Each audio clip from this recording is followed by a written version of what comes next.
Recent നടന്ന Kochi Comic-Con 2026 നല്ലൊരു experience ആയിരുന്നു. ഫെബ്രുവരി 28 മാർച്ച് 1 എന്നീ ഡേറ്റുകളിൽ അങ്കമാലി അറ്റ്ലക്സ് കൺവെൻഷൻ സെന്ററിലായിരുന്നു ഈ പ്രോഗ്രാം നടന്നിരുന്നത്. നിങ്ങൾ പലരും ഇതിനെക്കുറിച്ചുള്ള ഇൻസ്റ്റാഗ്രാം പോസ്റ്റും അല്ലെങ്കിൽ ഫ്രണ്ട്സ് വഴിയൊക്കെ അറിഞ്ഞിട്ടുണ്ടാവണം. എന്തായാലും ഈ ഒരു ഈവന്റ് എനിക്ക് പുതിയൊരു എക്സ്പീരിയൻസ് ആയിരുന്നു. ആൻഡ് ഇവിടേക്ക് വന്നപ്പോൾ ഫസ്റ്റ് ടൈം നമ്മുടെ കേരളത്തിൽ നടക്കുന്ന ഒരു ഈവന്റ് ആണ്. അതിന് നല്ല രീതിയിൽ അവർ ഹോംവർക്ക് ചെയ്തിട്ടുണ്ട് എന്നുള്ളത് ഇതിലെ വോളണ്ടിയേഴ്സിന്റെ ആ ഒരു ആക്ടിവിറ്റി കാണുമ്പോൾ തന്നെ മനസ്സിലായിരുന്നു.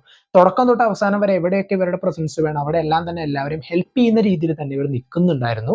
ആൻഡ് ഇതിലത്തെ സെഷൻസ് നമ്മൾ നോക്കുകയാണെങ്കിൽ ഒരുപാട് ഈവൻറ്റ്സ് ഇവർ കണ്ടക്ട് ചെയ്തിട്ടുണ്ടായിരുന്നു. കോസ്പ്ലേ ആയാലും ഗെയിമിംഗ് എക്സ്പീരിയൻസ് എടുത്തു പറയേണ്ട ഒന്നാണ്. VR ഗെയിമിംഗ് എക്സ്പീരിയൻസും അതുപോലെ തന്നെ കാർ റേസിങ്ങും അങ്ങനെയുള്ള ഗെയിമുകളൊക്കെ ഫ്രീ ആയിട്ട് നമുക്ക് ആക്സസ് അവർ തന്നിരുന്നു. ആൻഡ് ഇതിലിപ്പോൾ ഓരോരോ സെഷൻസ് ആർട്ടിസ്റ്റുകളുടെയും അതുപോലെ തന്നെ പല നമ്മൾ കേട്ട് വളർന്നിട്ടുള്ള ഒരുപാട് കോമിക്സിന്റെ റൈറ്റേഴ്സിന്റെ ഒക്കെ സെഷൻസ് ഇതിൽ ഇവർ കണ്ടക്ട് ചെയ്തിരുന്നു. ഞാൻ ചെന്ന സമയത്ത് ഇന്നലെ ബാലരമേലത്തെ ആ ഒരു മായാവി ലുട്ടാപ്പി പോലുള്ള ക്യാരക്ടേഴ്സിന്റെ ക്രിയേറ്റേഴ്സിന്റെ ഒരു സെഷനായിരുന്നു നടന്നിരുന്നത്. ആൻഡ് അതിനുശേഷം ആനിമെ ഗസ് ദി ആനിമെ പോലൊരു സെഷനും സ്റ്റാൻഡപ്പ് കോമഡി സെഷനും ഒക്കെ തന്നെ ഉണ്ടായിരുന്നു. എല്ലാം തന്നെ വളരെ ലൈവായിട്ട് എല്ലാവരും ഇതിൽ പങ്കെടുത്തിട്ടുണ്ടായിരുന്നു. ആൻഡ് ഇത് പിന്നെ പറയേണ്ടത് ഇതിലെ കോസ്പ്ലേ ആണ്. ഒരുപാട് ക്യാരക്ടേഴ്സിന്റെ ആ ഒരു പ്ലേ സ്യൂട്ടിന് വേണ്ടിയിട്ട് അവർ എടുത്തിട്ടുള്ള ഒരു എഫേർട്ട് നമുക്ക് ഇതിൽ കാണാമായിരുന്നു. ഇപ്പോൾ ഡൂം ആയാലും വൺ പീസ് അങ്ങനെ എവിടെയൊക്കെ നമുക്ക് പരിചയമായിട്ടുള്ള ക്യാരക്ടേഴ്സും ആനിമെ ആൻഡ് മൂവി ക്യാരക്ടേഴ്സ് എല്ലാവരും തന്നെ നിറഞ്ഞു നിൽക്കുന്നുണ്ടായിരുന്നു. ആൻഡ് ഇതിന്റെ ഒപ്പമുള്ള ഒരു ഗുഡി ബാഗിന്റെ കൂടെ കിട്ടിയ കുറച്ച് കാര്യങ്ങൾ കാണിച്ചു തരാം. ഒന്നൊരു അറ്റാക്ക് ഓൺ ടൈറ്റന്റെ ഒരു ക്യാരക്ടർ പോസ്റ്ററാണ് കിട്ടിയിരുന്നത്.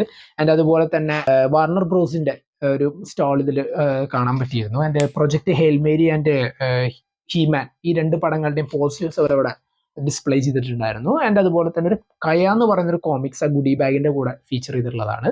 സോ ഇങ്ങനെയുള്ളതൊക്കെയാണ് കൊച്ചി കോമിക്കോണിന്റെ വിശേഷങ്ങൾ. സോ എന്തൊക്കെയായിരുന്നു നിങ്ങളുടെ ഈവന്റ് എക്സ്പീരിയൻസസ് കമന്റ് ബോക്സിൽ നോട്ട് ചെയ്യുക.